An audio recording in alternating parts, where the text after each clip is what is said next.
그때에 그 환란 후 해가 어두워지며 달이 빛을 내지 아니하며 별들이 하늘에서 떨어지며 하늘에 있는 권능들이 흔들리리라. 그때에 인자가 구름을 타고 큰 권능과 영광으로 오는 것을 사람들이 보리라. 또 그때에 그가 천사들을 보내어 자기가 택하신 자들을 땅끝으로부터 하늘 끝까지 사방에서 모으리라. 아멘. 이 새벽에 나오신 성도님들에게 주님의 은총이 함께 하시기를 축원합니다. 우리가 마가복음 13장의 말씀을 계속 읽고 있는데요. 예수님께서 감람산에서 성전을 마주하여 앉으셨을 때에 예수님께서 돌 하나도 돌 위에 남지 않는 성전이 무너지는 이 사건에 대해서 베드로, 야고보, 요한과 안드레가 어느 때에 이런 일이 있겠습니까? 이러한 일이 있을 때 어떤 징조가 있겠습니까? 이 질문으로부터 예수님의 답변이 계속 이어지고 있습니다. 5절에서 8절의 내용은 너희가 이렇게 많은 사람을 미혹하는 내 이름으로 와서 자신이 그로다 하며 그렇게 하는 그것에 대해서 너희가 주의하라. 그래서 여러 가지 종교적, 사회적, 정치적 혼란이 곳곳에서 민족이 민족을, 나라가 나라를 대적하고 지진과 여러 가지 기근에 이런 것들은 재난의 시작이다. 이렇게 말씀을 먼저 하셨고요. 그 상황에 제자들은 어떤 어려움을 당하게 될 것인지 9절에서 13절에 보면 그들이 당하게 될 핍박에 대해서 예수님의 그 성전 파괴를 앞두고 그들이 당할 핍박에 대해서 이야기하십니다. 그리고 14절과 23절의 내용에 보면 성전 파괴 직전에 멸망에 가정한 것이 서지 못할 것에 선 것을 보거든. 서지 못할 것은 이 성전을 말하는데요. 멸망에 가정한 것이 그렇게 딱 섰을 때에 이제 성전 파괴가 가까이 왔다는 것을 분명하게 이렇게 보여주시는 것입니다. 이는 그 날들이 환란의 날이 되겠습니다. 근데 이제 성전 파괴 자체에 대해서는 아직 언급하지 않으셨는데 오늘 본문의 내용은 이제 성전이 파괴되는 사건 자체에 대해서 이렇게 묘사를 하고 있는 것입니다. 이 구약의 예언서들에 나오는 그 내용들이 계속 이어지고 있는 그런 표현들입니다. 그리고 다음 문맥의 단락에 보면요. 30절에서는 이 모든 것이 이 세대 안에 일어날 것이다. 이렇게 명백히 규정하고 있는데 이것은 성전 파괴가 일어나기 전에 이런 일들이 반드시 일어날 것이다. 그것을 분명히 예수님께서 말씀하고 있는 것입니다. 우리가 구약의 성경들을 보면 오늘 본문에 그 환란 후에 해가 어두워지며 달이 빛을 내지 않고 별들이 하늘에서 떨어지며 하늘에 있는 권능들이 흔들리는 이 사건들에 대해서 그것은 하나님의 분노의 날, 심판의 날, 여호와의 날에 수반되는 그런 현상들로 구약이 기록을 하고 있는 것입니다. 그것은 악인들에 대한 심판을 하나님께서 하시는 그런 생생한 표현들입니다. 모든 천체들이 피조세계에 밀어닥친 그 혼란에 빠지는 그런 모습입니다. 특별히 마가는 땅끝으로부터 하늘 사방에서부터 이렇게 자기가 택하신 자들을 모으시는 구원을 말하고 있지만 동시에 죄인들에 대해서 구름 타고 권능과 영광으로 오시는 것을 사람들이 보게 되는 그 죄인들에 대한 심판의 그 분노의 그 모습도 원조적으로 표현이 되고 있습니다. 해가 어두워지고 달이 그 빛을 내지 않는다. 이것은 이사야서의 말씀, 별들이 하늘에서 떨어지고 하늘에 있는 권능들이 흔들릴 것이다. 이것도 다 이사야서에서 이미 예언된 말씀입니다. 이사야 13장 10절에 보면 하늘의 별들과 별무리가 그 빛을 내지 아니하며 해가 돋아도 어두우며 달이 그 빛을 비추지 아니할 것이다. 이사야 34장 4절에도 보면 하늘의 만상이 사라지고 하늘이 두루마리 같이 말리되 그 만상이 쇠자나미 포도나무의 잎이 마른 같고 무화과 잎이 마른 같으리라. 그리고 이 이사야서의 두 예언은요, 그 문맥상으로 보면 그 바벨론 제국과 에돔을 비롯한 열국들에 대한 하나님의 심판을 묘사할 때에 그 내용이 지시하고 있습니다. 만일 이방의 나라들, 그 제국들이 몰락하는 것을 묘사하는데도 우주적 천체 변화가 이렇게 일어날 것이라는 언어가 사용되었다면 하물며 이스라엘과 그들의 신앙 중심인 성전 파멸의 그 모습을 묘사하는데 이러한 언어가 사용되는 것이 결코 놀라운 일이 아닙니다. 요엘서 2장 10절에도 보면 그 앞에서 땅이 진동하며 하늘이 떨며 해와 달이 캄캄하며 별들이 빛을 거두도다. 아모스 8장 9절에도 보면 주 여호와의 말씀이니라. 그날에 내가 해를 대낮에 지게 하여 백주에 땅을 캄캄하게 하며. 이러한 구약의 말씀들을 우리가 보았을 때요, 24절과 25절의 그 우주적 전체의 변화의 표현들은 예루살렘과 성전이 어떻게 몰락하게 되는지를 그렇게 상징적으로 이렇게 표현해 준다는 것을 알게 됩니다. 또 26절에는 그때에 인자가 구름을 타고 큰 권능과 영광으로 오는 것을 사람들이 보리라. 이것은 다니엘 7장의 13절부터 14절에 나오는 내용을 예수님께서 사용하고 계십니다.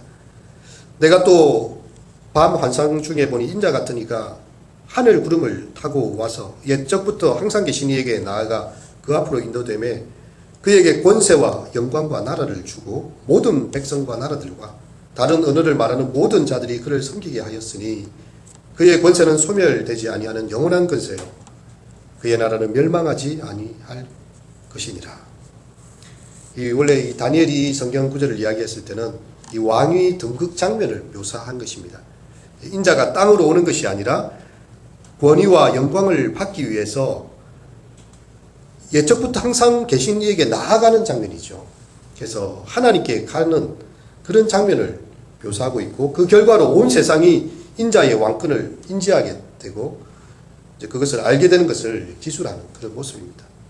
이 종말의 이런 상황 속에서요, 그 모든 것의 절정은 바로 인자가 구름을 타고 큰 권능과 영광으로 오는 것을 사람들이 보게 된다는, 인자를 보는 것으로 그 절정을 이루고 있습니다. 도래하는 오시는 인자가 예수님이라는 것은 이 마가를 복음을 적은 마가도 알고 있고 마가복음을 처음 받았던 독자들도 다 알고 있습니다. 그가 구름을 타고 온다는 것은 천상의 존재이고 신적인 존재임을 분명하게 드러내고 있는 것입니다. 그를 둘러싼 권능과 영광은요, 어둠과 혼돈 그 모든 것 속에서 분명히 구별되는 인자의 존귀함을 보여주고 있습니다.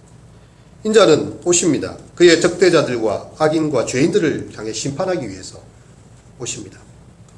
그리고 그들이 그를 봄으로써 심판이 행해지고 있어요. 성경의 묵시문학들은 심판자를 보는 것만으로도 죄인들은 파멸당한다고 이렇게 이야기를 합니다. 그래서 계시록에도 그런 표현들이 있는데, 이렇게 심판주가 오실 때에 악인들은 산들아 나를 덮쳐라. 그 인자를 우리가 보지 않도록 산이 자기를 덮어달라고 차라리 그렇게 표현하는 장면들도 나옵니다. 또한 그때의 천사들을 보내어서 자기가 택한 자들을 땅 끝에서부터 하늘 끝까지 사방에서 다 모아드리게 됩니다. 선택된 자들을 모으시는 거죠. 하나님의 백성이 온 세상에 흩어져 있으며 마지막 때에 그들을 다 한데 모을 것이다. 이 27절의 이 구절은 신명기 30장 4절에 보니까요, 내 쫓겨간 자들이 하늘가에 있을지라도 하나님 여호와께서 거기서 너를 모으실 것이며 거기서부터 너를 이끌어내실 것이다. 시편 107편에도 인용이 됩니다.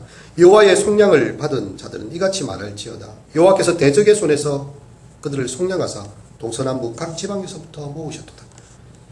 이사야 43장 5절과 6절에도 표현이 돼요. 두려워 말라. 내가 너와 함께하여 내 자손을 동쪽에서부터 오게 하며 서쪽에서부터 너를 모을 것이며 내가 북쪽에게 이르기를 내어놓으라. 남쪽에게 이르기를 가두지 말라. 내 아들들을 먼 곳에서 이끌며 내 딸들을 땅끝에서 오게 하며. 이러한 예언들이 이스라엘이 그 포로된 상황에 있지만 하나님의 백성으로 다시 부름을 받게 될 그 약속의 날을 이미 구약의 선지자들이 다 예언을 한 것입니다. 이제 예수님은 성전 파괴와 더불어서 이스라엘이 아니라 온 세계 사방에 땅끝에 있는 하나님의 선택받은 자들을 모아서 새로운 하나님의 백성을 이루실 것을 이렇게 약속하고 있는 장면입니다. 그렇게 되면 26절에 나오는 그때에 인자가 구름을 타고 걷는 가운데 오는 인자의 왕권은요, 이 두 가지 측면으로 분명히 드러나게 되는데요. 한편으로는 바로 이스라엘과 그들의 성전을 향한 심판의 모습으로 심판주로 오시게 되는 것이고, 또 다른 한편으로는 이제 이스라엘을 대체할 새로운 하나님의 이스라엘, 하나님의 새로운 백성들을 온 세상 끝으로부터 불러 모으시는 구원으로, 심판의 주님으로 오심과 동시에 구원주로 오시는 그 장면을 나타내고 있습니다. 이런 활동 속에 그가 천사들을 보내시죠. 투스 앙겔루스, 이 천사의 역할들을 언급하고 있는데요. 이 언급은 이 복음을 전달한다는 의미에서 선교사 자신들의 역할을 염두에 두신 것일 수도 있습니다. 또 한편으로는 선교사들의 사역을 돕고 섬기는 천사들을 그들 가운데 보내어서 모든 일을 감당하게 하시는 그 두 가지를 다 이렇게 해석할 수 있는 부분입니다. 이제 말씀을 맺고자 합니다. 인자는 이미 오셨습니다. 또 다시 오실 것입니다. 예수님께서 다니엘의 예언대로 새 이스라엘의 대표로 왕위에 오르실 것입니다. 이 묵시적 예언은 예수님의 죽음, 그리고 부활과 성천, 그리고 오순절 사건과 예루살렘 멸망에서 점진적으로 성취가 되고 있습니다. 그리고 마지막에는 예수님의 재림에서 궁극적으로 그 모든 것의 완성을 보게 될 것입니다.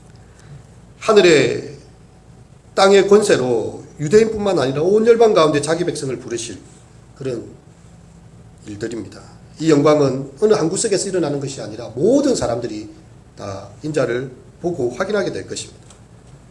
우리가 주님 다시 오실 그날에 우리의 소망을 두고 있습니까?